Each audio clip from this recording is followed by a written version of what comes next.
Anybody that's going to testify tonight, I'd like you to raise your right hand and say that you're going to tell the truth as best as you can. I will tell the truth as best as I can. Okay, thank you. Opening comments. Tonight, we are going to listen to a request for 7 variances. I'm not going to read each one of them individually. They go from BZA 19-02V to BZA 1908B. There's 7 requests. 5 of them are for a height variance and 2 of them are for side yard variances. 4 of the height variances pertain to towers for holding product, and 1 height variance is for an accessory building, and the 2 side yards are for accessory buildings.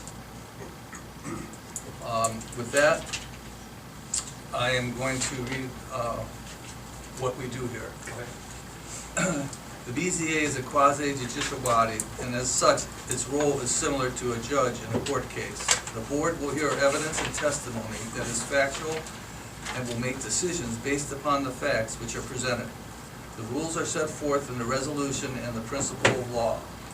The Ohio Revised Code, section 519.13, requires that any township that has adopted a zoning resolution appoint a 5-member board of zoning appeals and 2 alternates.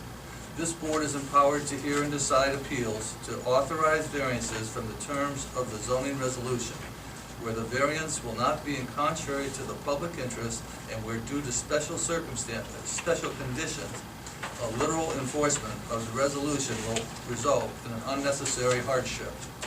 The BZA is also permitted to authorize variances where the spirit and the intent of zoning is upheld and substantial justice will be done. With this being stated, the board's proceedings are relatively informal, but in order to conduct an orderly meeting and allow all parties of interest, mainly the contiguous property owners or their legal representatives, the opportunity to present the evidence, certain procedures need to be followed. All interested parties will be sworn in. The applicant will be asked to present evidence to support the requested appeal. The board will ask questions, and then all interested parties, contiguous property owners, may present evidence concerning the appeal and ask questions regarding the previously presented evidence. It is the applicant's burden to produce evidence to support the application. The board will not make the applicant's case for him or her. In order to prepare appropriate meeting minutes, each person who speaks will need to state for the record his and her name and address. The meeting may be continued by either the applicant or the board. The board must base their decisions upon facts and not on expressions of concerns or non-factual matters. The action of the BZA does not become final until 30 days after the date of the meeting that the minutes were approved. Okay, so with that, Mr. James Feaster is going to present the case for Target Building Company, or whatever they are. Manufacturing, I don't know what they are. Target USA Inc. Plastic chemicals. Target USA Inc. Right. And basically, we're going to start with the silos. Yes, so we acquired the 16930 Monroe property, I believe officially January 5th of 2018. That used to be held by the Marble company. They moved operations to Paynesville. We were looking to expand our operations, so we purchased that building at that time. So Target is a global leader in flooring. So Target owns carpet companies, they own LVT companies, they own sheet vinyl companies. Obviously, the Johnson United Rubber facility that's over in Middlefield, that's all under Target. Target actually owns Field Turf, believe it or not, so we have operations all over the world, 41 facilities worldwide. And our company, or our plant over on Monroe, we make the accessories for all the flooring. So the wall base, the PVC wall base, the PVC stair treads, room transition strips, those are all made at our facility. We do like 160 standard profiles, 260 standard colors. That's pretty much the background of it. So it's all PVC. So right now, we've acquired the new building. We need more compounding capacity. So So at the 16910 location, we currently make compound, we just don't have enough capacity to support all the extrusion lines. So what we're looking to do is add another compounding system. So from a scaling standpoint, from a scalability standpoint, it's about twice the size of our current compounding system that's at the 16910 location. So you guys are obviously very familiar if you go out on the road. You see there's 4 silos at the 16910 location. We're looking to put 4 identical silos, 60-foot silos. 2 of them are for calcium carbonate, which we use as a filler for our compound, and then 2 of them are PVC resin. So that's what the silos do. So that's pretty much just bulk. Instead of getting super sacks in, it just gives us some buying power to be able to bulk deliver the calcium carbonate and the PVC resin. What's the intent, what are the 2 buildings, the accessory buildings, how do they get into the? So one accessory building, so a part of the compound, you have the filler component, which is the calcium carbonate. You have the PVC, which is a resin. And then the first accessory building, let's say it's one that's 32 feet by 32 feet, I think 23-ish feet tall. I don't think ish is a very technical term, so, but it's about 23 feet. That is, it holds plasticizer for the process. So the other major component of PVC is the plasticizer. So right now, instead of having an outdoor accessory building, at the 16910 location, the plasticizer tanks are in the basement. We don't have a basement at the new location. So it's just a holding area for tanks for PVC. So there's 3 5,000-gallon tanks that we close in there, and we have an option as we need more capacity, you can add a 4th. And those are, all the plasticizers are bulk delivered. Same That's thing. for the smaller and the lower accessory building, correct? That's the shorter one. The What about taller the- one, what that does is it actually, that's the compound, that's the tower for the compounding process. So to make PVC compound, you bulk in your components, which there's weigh scales, load cells, vacuum loaders that all pulls from the silos, pulls from the tank farm, plasticizer tank farm. Those get into a weight that's very precise. We can get down to gram in some cases on the minor ingredients, or we're happy if we're putting a couple ounces on the majors. So the reason it's so tall is you've got these feeders and you've got these weigh scales, and then those feed into what we call a hot mixer. So it's a bulk. So then it takes, at different sequences, it will drop the resin in, the plasticizer, the minor ingredients. There's a process aid we put in for extrusion. There's a little bit of a rubber component, so we can sell it in markets like California, where PVC is not, it's kind of a bad word. And then there's a stabilizer, so when it gets extruded, it doesn't break down, that we put in. So that goes into a hot mixer. And then it raises to, it mixes the compound, and then it drops it into a cooling mixer. And then it drops into we can bulk it into our interior inside for our process. All that happens in. All that happens in that 56-foot building. Yeah, the reason it's so tall is just this, really it's mostly just piping and scales. The mixer and I think the Baby G's been in our building before, but at the second floor of the current building, that's where the second floor of the 16910 location is where we currently are able to do that. It's just, from a scaling size, it's about twice the size. How often do you have to fill these tanks, or you have to put product in, correct? In You these talking about silos? So, we will have, it's about the same delivery schedule that you see. So you see the bulk trucks that are delivered and then they get offloaded.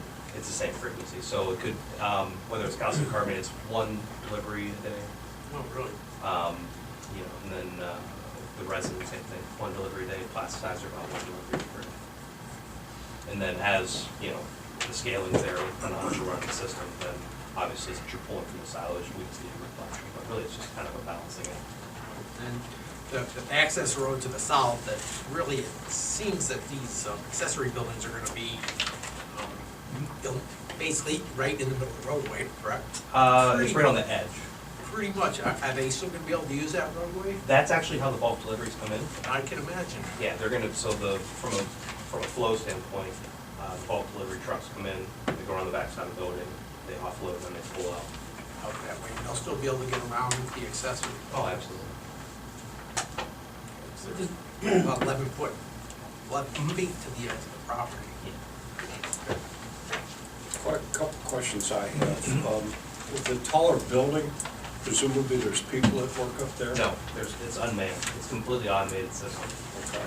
Yeah. The only reason we would be in there is maybe to clean filters. So maintain It's essentially. rarely we'd be in there. And those are just, so there's, you know, obviously on a vacuum loader, you try to protect the integrity of the motor, so there's a filter. Second question regards the area variance. You also own the property adjacent Yeah, to the south. to the, Mhm.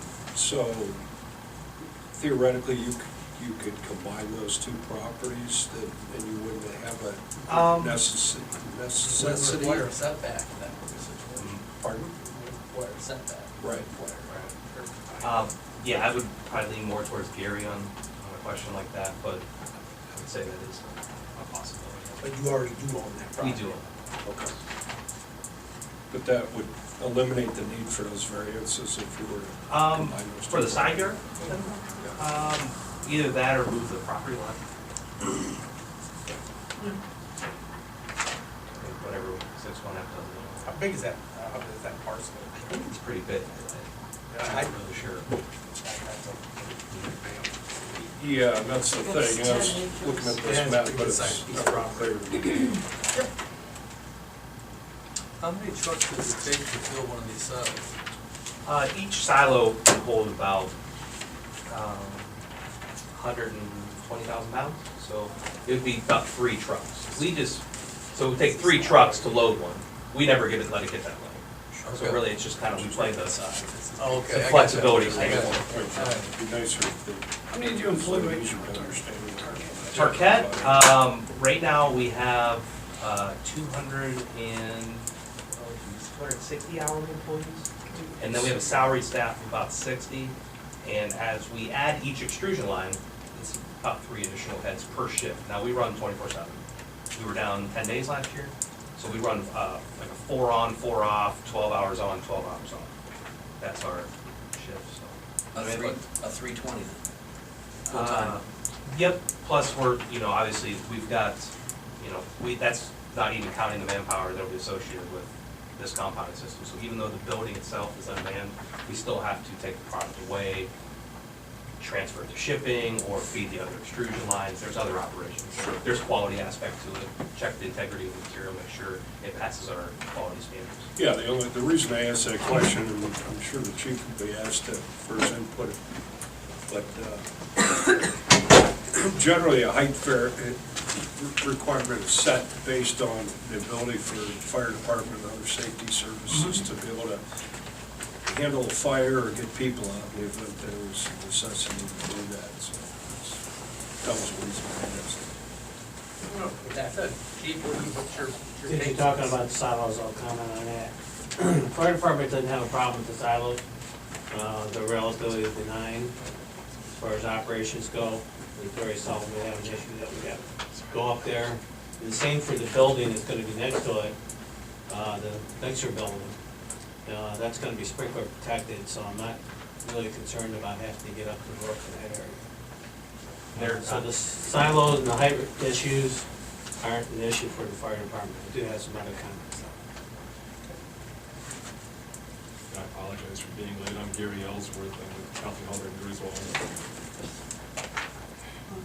No problem. Pardon me? Oh, if you're gonna testify, you have to say that you're gonna tell us the truth, as best you know. I promise to tell the truth, best I know. Okay. Chief, what are you alluding to?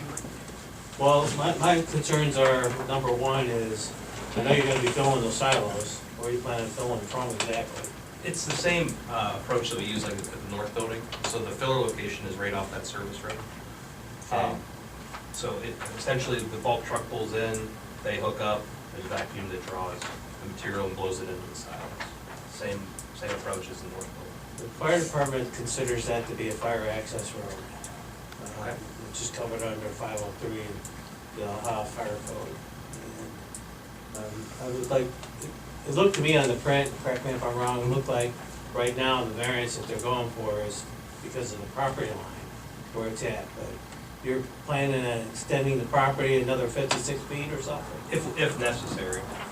That's It's one of the options. well, that's one of the things I'm gonna kind of demand. Okay, so I mean, we In all can honesty, make I- that access, we can make that double lane, we can do a lot of different things I'll tell you why I'm concerned about that, because I'm concerned about the collapse zone that we have to work in if we ever have fire or something of that magnitude. So I'd like to see the road as you draw now in the print, Mhm. actually moved a little closer to the future property line. Okay. Give me a little more distance, Mhm. and make sure that your trucks have a loading zone that will maintain that road for clear access around to the back. Yeah, With a variance, what, 11.5 feet? the one building is 11.5. Yeah, okay. I think the other one's 8.5 or something like that, to the actual, to the property line, even technically the property is ours. What would, Frank, what would be what is the requirement setback for the roadway anyway from the edge of the property? Is it about 10 feet or something? 10 feet. So right now, you're approaching right on it with, if they're in a building, they're gonna have to go around it anyway. So the solution to take care of what the chief is talking about is This is the existing. you have to That's the gravel get, driveway. you have to do some easement, Proposed. some landscape. Additional driveway. And we're certainly flexible on wherever that access road needs to be to make sure we accommodate it. All the way around. The other thing about that too is code calls for that roadway to be 20-foot wide. For the access part of it, usually okay if you made it 15 feet instead of 12 feet. Okay. So, I'm happy you guys have bought the building and the building's being used. There's our position on it, we'll try to work with you as best we can. But obviously, safety's gotta be our concern. No, completely And how we're understand. gonna deal with the fire if it's there. And Chief, would it be better if those buildings were closer to the main building? Because right now they're 15 feet. How far do they offset now? They're currently offset 15 feet, right? Yeah, per the request of the, I kinda would like to maintain that, and I think frankly fits the same way. Yes. So that's why I kinda wanna see the road moved over if we can do that. And the other thing is also on the print, it showed that there was a future building going next to the milk mixer building maybe? if the capacity is needed, the way that one of the big things that we try to build into the designs of any big capital project is just future scalability. We want to be on the front side of the business, we don't want to be on the back side, reactive side. So we're just saying, okay, if we need the extra capacity, we're leaving that spot available for future. And that's why I'm bringing that up. I'm okay with that, and I think Frank's okay with that too. But planning a roadway to accommodate that, so it's out, push the road out a little bit further when you. To the south, come in, correct? right. Yes, no, that's not a Yeah. problem at all, that's not a problem at all. I have one question. It says on the application that you're relying on the fire pond on the other piece of property. Those fire ponds are connected, let me elaborate for you. Okay? They're connected, and there's a gateway to actually, when the tower calls for more water, that the fire system should activate, the pump house activates, and that pond empties out, that's our cooling pond right now. It will open up a gate and allow water to flow from the other pond that's over on the Marble property. Correct. Into that pond, so. Okay. And then we we have have a water good, tower. good water Okay, capacity. okay, Yeah. that was my only concern. Yeah. I didn't understand that when I read it. And then there's the water tower, obviously, too. Right, Yeah. okay. All right, so I'm following along with all this stuff. You've got the existing building, there's 15 feet we're holding to between the proposed buildings and the existing buildings. And then you want a collapse zone between that and the roadway, and you want the roadway to be 15 feet rather than 12 feet that's shown on the plan. Correct. How wide is the collapse zone?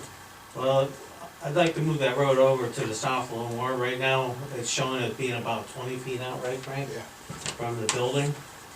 So if we could move it a little bit further to the south, I'm not saying you need to move the property line, but Proceed with the road. if Frank's okay with that and the board's okay with that, I'd like to see that driveway a little closer to the south property line that they're gonna generate. And that's next parcel. That's not a problem at all. What's the number you're looking for? I think if we could move it out 30 feet, I'd be happy. So 30 feet from the front of the buildings to the roadway. That moves the roadway, you got 20 feet now to the future property line from the roadway, Yeah. correct me if I'm wrong, Tim? Roughly, I yeah. don't know if it's that. So that would close that up probably about, maybe 10 feet from the property line. If they're gonna put a 35-foot pad in there, and they're gonna be 11 feet, because it's That's an property. 8 on this, it's 11 on that one. It'll only be 11 feet. You got 15 feet from the buildings, 35 feet, that's what's about 50 foot. We're right about to the edge of the current, where the current driveway is. Right. Right on the edge of the property. Right, Out there. but I think the whole You thing were here, talking about it, we want an unloading zone in there too. That's why. that's what I was thinking you should So you do. could get it out even further Okay. than that. We're already strong, it's just like a record. So what we had talked about, just from a loading standpoint, Keep that is, property line, let's keep say, that other property like, separate. let's because say you this have is the the south. structure. So we can have, and that's not what this intention is in this, but I'm just gonna illustrate Well, here, that. yeah, here's Trucks the, can here's the pull new off, center at. That's and what then- I would And then offload, yeah, Pushed out. that's kind of what, if I That did a gets poor them- job of explaining that, I Right, apologize. there, oh, you know, That gets them off the access Yep. road and keeps the access road open for us to deal with roads. From that. That's kind of what our Right. intent was, 'cause we don't wanna, it just lengthens, it decreases the length of the hose they have to run and everything. I'm okay with it, but it's gonna contingent on them allowing you to meet the areas based on that property line getting moved over. 15 feet. You know, that's, So that's what's the- gonna be something you gotta talk to them about. No, I Is understand. water the That was material my- they're trying to uh, put out as a fire? We can service it out with them. But if they move this property line, we don't need to vote on this. The driveway was put there because that was the, that was what Marble went on. It's a medium. Right, They well, leased it out the to. driveway actually became a You have subject to- of, you have to- Oh, that's cell phone, yeah, that's exactly where it's It's just going. that driveway, but once the driveway got put in. It's probably Maybe that's what they're talking about. Right here. So you consider an access drive themselves, so- No, don't start thinking like that. On the print, it says, utilities are to be moved by others. And, you know, from a utility guy, what utilities are you talking about? I'm sorry, which drawing were you at, were you referencing? Right over here, we're talking just to the South side. south, yeah, to the building there. Right next to the building, it says here, approximate location of existing utilities to be moved by others. What are utilities you're talking about, and who are the others? There is, is it on the egress one? Down here? No, it's right behind the future building. There's That's the no- future building, yeah. Yeah, there's, the fiber optics for the cell phone tower are there. I think the power comes off of that corner too, doesn't Yeah, it? I don't think there's the only thing in that zone, at least where the pads were gonna be, was, or is the fiber optics. There's a couple of options there. We, are working with the tower company to see what can be done about working around those. I don't think that's gonna be, Are you moving the Very- existing pads, the electrical pads, the transformers? no, nothing with the building. This has, the only utilities that they're referencing there have to do with that cell The phone. cell, that's it, okay. Thank you. Yeah, the transform pad, that all stays the same. Do you have any objections to moving the property line on this second piece of property? Do I have any objections? I can't really, personally or for Target? For Target. Personally. The only challenge with moving the property line, if I could fill in the blanks here, is the fact that there is an easement that goes along that property line that's 20 foot wide that goes to the cell tower. So the cell tower has an easement that goes back for utilities and access, then there's the cell tower lease area in the back. To move that property line isn't an issue, it's the fact that if there's an encroachment of that easement, we may have to move the easement, that is an issue.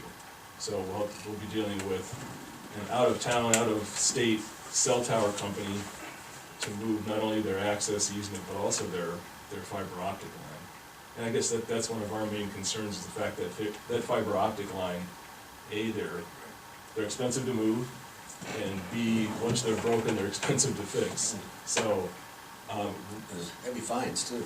yes, there's extremely heavy fines, and it's a per diem fine, so it's thousands of dollars per day if that line is down. So we're trying to work, and this kind of came to light in the last week or so, exactly where that fiber optic line is. So our thought is we'd like to work somehow with the design so we wouldn't have to deal with the fiber optic line. And I mean, as far as we're concerned, we're flexible as far as the physical, like, you know, just working between you guys, anything you've asked for, we're like, yep, no problem, we can move that, we can move that. Where it's become tricky is now it's so far off the building that it's in that easement zone. What, are there any plans for the lot to the south right now, or is that just? No, it's just property that when Tarkett bought Johnson, they acquired that property. I mean, as far as I'm concerned, we would like to, if we have to use it, we'll use it. You know, this project's important enough that we'd like to keep moving as much as we can, so. You know, I guess if there's a silver lining in this, it's that we do own that property. That's a luxury. Yes. Yes, that's a good problem, that's a good problem to have. Yeah. So the easement you're talking about, is that on the Johnson Plastic Company property? No, it's on the 16930 property. Yeah, it follows, it's 20 feet off of the property line, so if you go from the property line up 20 feet, that's the easement. So how would it impact what we were talking about in terms of moving the driveway further out and? It wouldn't affect anything if we move anything south. There's no effect. Except if that driveway is the access to the cell tower, then we'd have to get approval from the cell tower owner to move their access road. That's really their access road then. Yeah, that's the only way back to the cell tower. And I have to assume they put that in. There you go. Yeah. So there lies. $1 million question has been answered. What's that road for? It's the only road back to the cell tower. That's not true, you can come around to the north side. I guess that's true, another back of the building. Yeah, That's there's where other deliveries- egress points, there's deliveries plenty of come in that access way to it. anyway. Yeah. There's plenty of access to I it. mean, that takes you right back to the tower. Right. So that's this here. I think they have to have control of the utilities that are running back Oh, from it. look at this. Don't even use the access road. This existing, this the tower. Yeah, got the familiar. Go straight back and we'll go right around the back of their new building. It's pretty much a U shape, Yep. which is from a world class flow standpoint, it's You drive fantastic. by, you can't miss your But- office. Yeah, Chip, I believe, is on the site plan. So, You wanna see a diagram of it? yeah, that would be great. So Boy, can nothing you like just a map. move I the can read a property map line better down than and- south, east, west, north. There's the existing tower, okay, you're there now. I- And there's the driveway. That's the resolution, back, absolutely. Okay. So that's the driveway to the tower itself?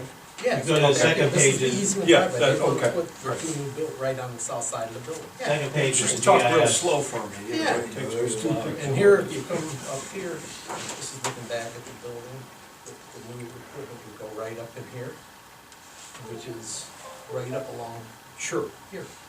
So they're saying, they don't, So what- there's a line that comes across. What they're saying is they don't want to encroach on that road. Yeah, and if they need the deliveries, they can just bring it all in this way. Right. That's the way they bring them in now. And anyway, where's they unload it so the right easement is the road itself? This road Where's- right is the here. fiber optics, Tower where here, is here. that? It's right to the north. Right on the very northern line of that easement, so if Yeah. you go, Yeah. if you look at the drawings, there should be the easement shown on there.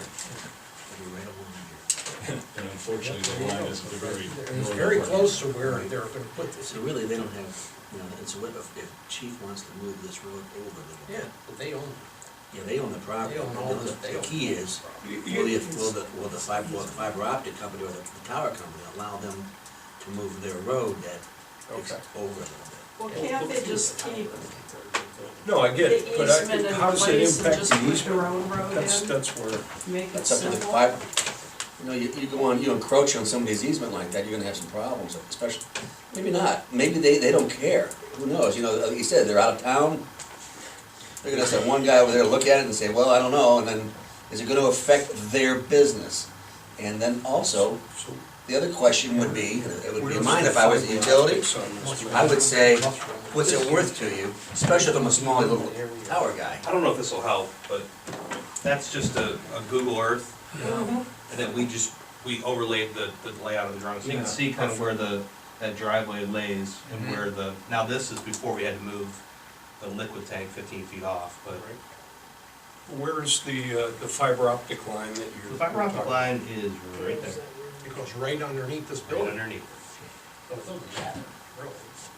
Okay, so Do they need, you, just so I'm clear, you don't need an easement from, or something from this utility company to build over the top of their? That's why we're, Oh, You're yeah, encroaching. yeah, we'll have to get permission from the cell tower company to encroach into their easement. it wasn't an issue until the 15 feet off the building became. Okay. They'll show up someday to move something, and all of a sudden the road's been moved. How deep are those fiber optic lines, do you know? We don't know. I mean, they could be, I don't know. Anywhere from 2 to 3 feet usually. Yeah. Is that? Not deep enough. Chief's right, maybe 2 to 3 feet, maybe, that's, if, luckily. You know, they're 3 feet. Yeah. Chief, how much room do you want, how much further do you want the road over? I'd like to see the road over from where they have it drawn now, another 10 feet. And So then- is there anything wrong with them leaving the existing road that's there? Nothing wrong with it. No. So It's that's just- the you just people need to that wear have the the two- easement shouldn't even care, because you haven't changed anything for their access. So I guess what I'm asking for is from the edge of your new building, your mixing building, Mm-hmm. from that over to the edge of the roadway Mhm. would be about 30 feet. Just, That puts you about we 10 feet just off. need it in the areas where the buildings are though, correct? It doesn't need to be, so what I'm saying is if it went here and jogged around a little bit and then came back, It can come back to the tower and out front. we don't want, we It's prefer gonna not to have change to it on bubble one side. around, it's gonna have to bubble around your building. Right, and I think we can certainly accommodate that, depending on where I the, think Right. creating that pull off for the load too. right. Yeah. Yeah, Right, the so- load off here, you know, having this kind of jog around to cut down on the vacuum lines would help out for us too. But, yeah, and the challenge is, if there was just an access easement with nothing in it, yeah, it might be an easier sell. But the fact that there's their fiber optic line and it just so happens to be at the very top of the easement and not at the very bottom of the easement, along, you know, if it was closer to the property line, again, it probably wouldn't be, the south part of the property line probably wouldn't be as challenging. But the fact that it runs along the north property line, or north part of the easement, puts it right into the buildings. You don't know if the line's a conduit, do Even if it was, I don't feel comfortable in encasing that. you? I don't want the concrete to eat through whatever You the run a conduit primary is. through there too. Yeah. Yeah, like I said. They got a transformer back there, don't they? If you damage that line. Oh, yeah. I'm not really sure, to be Yeah, honest. I would play That's what odds I'm too. looking at. So, again, like you said, the concern is you know, put the footers in and all that, and So you they- split on the the fiber existing optic road, you say line, it's right on the or north side. the added cost of having to move the fiber optic line, and the downtime and all of that, so. Yeah, it doesn't, Right. So, We can ask- we're asking for, we require 15 feet from the lot line. In one case, Laptop for a it's second again? 8'4", the other is 11'7". How does it impact those numbers, what we've asked to do? Does it shrink, make that variance more substantial? If we move the property line, And this one is not 15 feet. if the property line is moved to the south, Chief's they looking don't need the variances for the 10 feet setback wide. of the property. Well, as I look at this map, it shows proposed property line, existing property line. So the proposed property line then, Space over here. Well, yeah, he has a minimum How does- width that he I think they have to some get that, flexibility and on they where would that come, be able to come back in. Just There'd be a sure, section right but there. I'm still Yeah, trying to so the- understand how that affects this. Is this, does this eliminate the need for that variance? Yes. And this variance? Yes. Okay, That's all we're talking If we about. move the so- property Right. line. that's all I, believe it or not, This is that's a all I half was trying to get at. Yeah, Yeah, so now I got it, I'm good. Did that help? Took a while. I understand what they're trying to do. You've got your homework cut out for you with your easement issue with the utility company, and you've gotta go do your homework with relocating the south property line to give the chief what he's looking for. Get the roadway put in correctly, give you plenty of access around it, get your unloading zone in there. So the buildings aren't getting moved into a proposed location, either aside, No, and yeah. any of the, you know, nothing. Welcome, And if you look, more jobs. if you look at the property maps and look at Google Earth, you know, there's nothing around there. Right. You know, nothing's Yeah, gonna luckily be everything's to the aesthetically south. pleasing, unpleasing, it's an I-1 zoning district, this is What they're what this supposed is to be for, doing. this is what they're supposed to be doing there. And there's literally an identical process, like Right. 300 feet away. Right. Yeah, everything. Yeah, I guess the big, you know, as far as the height side of it goes, I mean, like I said, I think we've explained the silos, I mean, it's their storage, right? Very similar, you know, the other property, and then why, obviously, it would behoove us to keep that building as small as possible from a cost standpoint, it's just 56 feet is the magic number to get everything in there, so. Well, you mentioned something about, you know, you obviously taking into account potential future expansion. What do you think the chances of that happening are? I mean, and you'd be coming back to us for a variance anyway to put anything else up. Yeah, so Before for that second compounding system, I don't wanna divulge Tarket's secrets, but there's a reason we're doing it. Okay, so we maybe have this conversation again. You hope we are. No, that's great news. Yeah. Yeah, I mean, from a, you know, we're looking, you know, overall, there's a potential to have, you know, 22 total extrusion lines, and that north building has 15 total. So if the capacity demands it, I mean, it's a really good story for, I don't know, I gotta be honest, I don't know where this stuff goes. No complaints from. 300, it's like 350 million feet. I have no idea. No, years I've been. They're good, they're, Owners, so they're good construction resident. companies, That's your average. architects, Previous, second. previous I company see it had on a a lot of good jobs. reputation as And well, it's- yes. It's a great problem to have, I'm not complaining. Absolutely. All right, what do you guys have? Any more questions about the height on the silos? I just want to make one comment. There's a couple spots in there where you reference the existing 60-foot silos, just as a general statement. And probably the process of reasoning that got us to approve that variance would be the same that we would use in approaching this variance. But the fact that we gave those doesn't mean that variance doesn't set the precedent to give you another variance. That's the only point. Understood. And yeah, I'm sure you understand that, but I just wanted to. Chief, has there ever been any problem with anything over there? I mean, No. is it pretty well-oiled operation? Nice company, really doing a good job. Well, we like the jobs. Is water the agent of choice to put out a vinyl resin fire?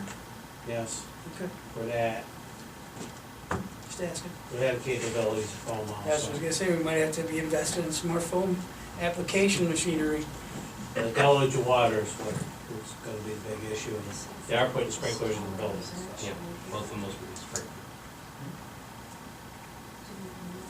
And I know one of the points that didn't come up was the smaller building that holds the plasticizer, that does have secondary containment. So it's the capacity of 5,000 gallons plus 20 minutes of sprinkler time. So there is secondary containment. Cold outside. I don't have any more questions. Okay. Well, somebody want to make a motion to approve the Yeah, I'll stick my neck out on 1, this 2, one. 3, You guys gonna you wanna do all of them? oh, we have to do them individually? I'll make the motion to approve BZA dash 19-02V, 03V, 04V, 05V, 06V, 07V, and 08V. Well, I was just told we have to do them one at a time for voting You purposes. Can we read He it? can make the motion for all of them. All of them? Okay. Do I have a second for them all? I will second all of them. Do you need me to read them? No, you cannot. The minutes will reflect what the motions are. Okay, so for O2V, Mr. Stewart, Yes. Mr. Brockman. Yes. Mr. Hogan. Yes. Mr. Gibbons. Yes. Mr. Thompson. Yes. For O3, Mr. Brockman. Yes. Mr. Gibbons. Yes. Mr. Stewart. Yes. Mr. Hogan. Yes. Mr. Thompson. Yes. O4, Mr. Stewart. Yep. Mr. Gibbons. Yes. Mr. Hogan. Mr. Brockman. Yes. Mr. Thompson. Yes. O5, Mr. Hogan. Yes. Mr. Gibbons. Yes. Mr. Stewart. Yes. Mr. Brockman? Yes. Mr. Thompson? Yes. Okay, so those are for the 4 silos. Are there any additional comments for the side setbacks and the height of the mixer building? No? Okay. Mr. Stewart? Yep. Mr. Hogan? Yes. Mr. Brockman? Yep. Mr. Thompson? Yes. Mr. Givens? Yes. 07, Mr. Hogan? Yes. Mr. Brockman? Yep. Mr. Givens? Yes. Mr. Stewart? Yep. Mr. Thompson? Yes. 08, Mr. Brockman? Yes. Mr. Stewart? Yes. Mr. Hogan? Yes. Mr. Givens? Yes. Mr. Thompson? Yes. You okay, Chief? They move the roadway over. Yeah, I was gonna say, the last ones are moved, if they move the roadway, correct? Yep. Okay. Okay, to caution you again, this is not totally a done deal until the minutes are made up, and 30 days after that, it can be appealed by contiguous property owners. So I wouldn't rush to start any construction until all that time period is gone. Okay, as far as, so, and I'm just asking everything, so, the zoning would be approved, then we go to the county for the building permit, Well, you have which to is get what a- the GC is You handling. have to You get a have to zoning come back permit here first. first. You Okay. gotta get a zoning permit before you get a building permit. Perfect, so that we have, so it's 30 days from now before we have the zoning permit. No. It'll Okay. be, the minutes will be approved February 12th. Okay. The appeal period starts 30 days from that. Okay. You can proceed At your own risk. at your own risk. At which point, I hope you kept copies of all your applications for, then resubmit that with 4 sets of prints for each structure Okay. of the full construction The prints. 24 by 30s, that's what, instead of the 11 by 70s. Then those will stamp, give you your zoning permit, and then you'll take that to the county for your building permits. I really do appreciate you guys. Yes, thank you very much. So just to be clear, the appeal process then would end at like March 12th? 12th, yeah. Right. Typically, if no contiguous property owners are at the meeting, One of them's themselves, so. Or they're open property owners. you can put a kibosh on You're it. not gonna put any porta potties in, are you? Testers. No. Now, this is where you wanna put them though. That wasn't. Yeah, that's Right, right. for construction purposes. Yes. But Jim, get with the chief, because Frank can't 25. approve anything until the chief approves the road. And his guidelines are different than ours. Going to revise your site plan? And have So what revise will- it, email it over to me? Yeah, that's not hard. You did get, I have I a, did get it. I did get, I got a card this time too, so.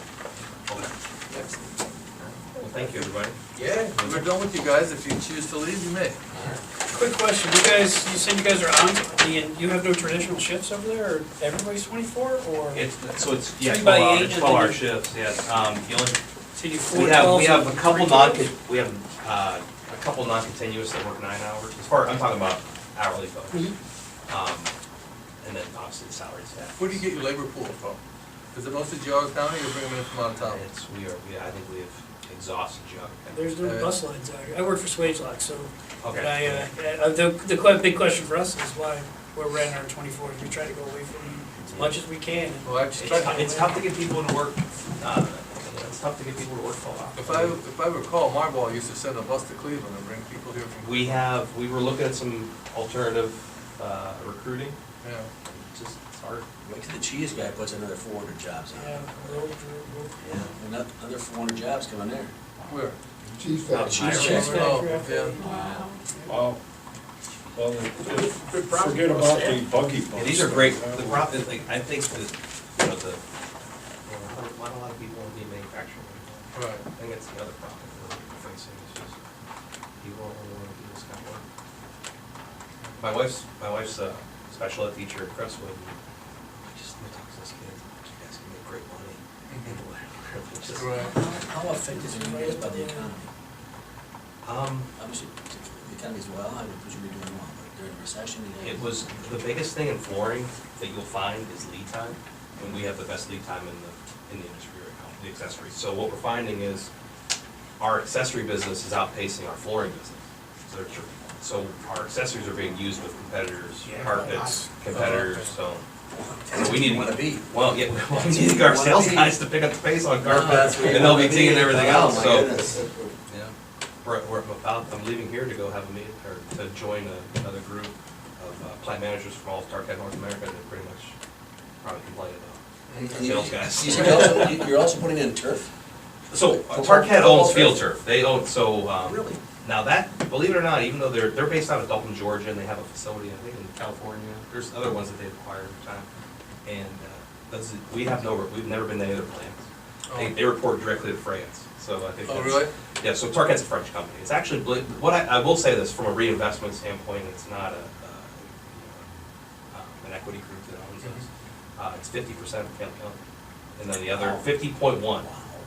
it's still family owned, so there's a chairperson from the family. And then the other 49.9 is publicly traded on the French exchange. So, I was an old automotive guy, I was an old GM guy.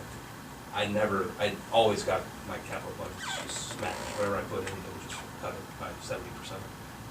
Everything we've asked for with justification, they give us. It's a great company. That's not the good thing to say. They get it. I don't want to think they get it. So, get spoiled. I'm trying not That's what to. Warren's doing on the That's great. They improved everything. Thank you, everyone. Thank you Okay, very much. have a good evening. Yeah, Warren,